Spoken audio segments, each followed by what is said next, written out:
demandez-nous la ville et vous pouvez compter sur la RATP pour participer à vos côtés à l'élaboration d'une ville mixte, durable et citoyenne. Nous allons faire émerger sur tout le territoire parisien, francilien, 100 nouveaux quartiers.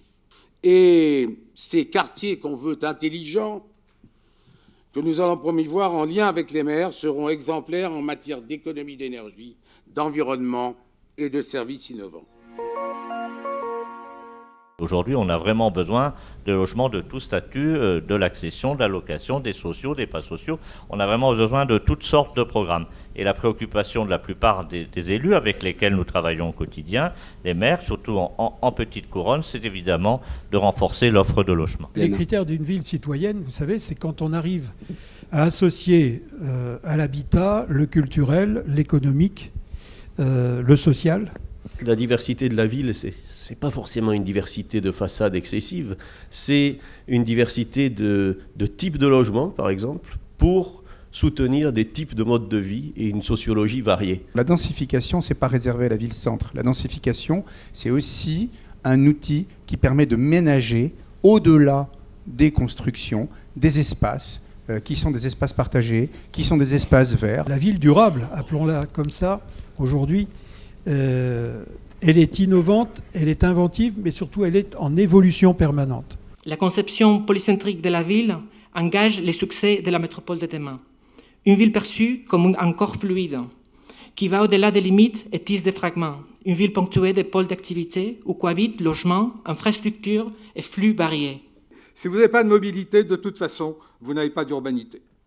C'est la mise en mouvement. C'est pour ça que le transporteur a aujourd'hui un rôle tout à fait central.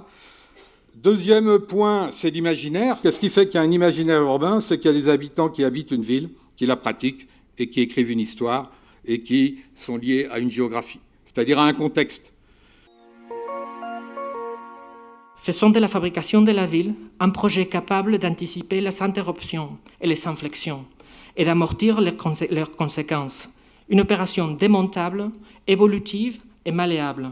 La question, c'est comment on peut développer des architectures qui consomment moins de matière et surtout qui peuvent réemployer des matériaux, c'est-à-dire déconstruire des bâtiments pour construire le bâtiment de demain. Soit on va intervenir sur une durée de 3 ans parce qu'on va acheter un terrain, produire une opération immobilière, la céder et disparaître, ou alors on va travailler sur 15 ans. Si je prends l'exemple du parc du millénaire, au port d'Aubervilliers, il y a 15 ans, il n'y avait rien. C'était un no man's land, un lieu de prostitution et de désolation. Et aujourd'hui, il y a 200 000 m² qui ont été construits. S'occuper de forme, c'est aussi une responsabilité sociale. C'est pas quelque chose comme ça. On ne peut pas le faire passer juste comme une espèce de caprice architectural. C'est quelque chose qui est inscrit dans la culture. Quand on voit effectivement le niveau avec lequel on part pour reparler de l'exemple de la végétalisation, ça montre bien qu'il y a aussi une innovation pour se faire comprendre sur des choses qui, moi, me semblent aussi évidentes et aussi simples que végétaliser les villes d'aujourd'hui. À l'échelle mondiale, la France, c'est la région de Delhi. D'accord ? C'est 60 millions d'habitants et on ne met pas plus de temps pour la traverser. On met peut-être moins de temps d'ailleurs. Ensuite, si vous regardez à l'échelle des stratégies, aujourd'hui... Singapour, ou Shanghai, travaille sur une échelle de territoire qui correspond à Paris, Londres, Amsterdam.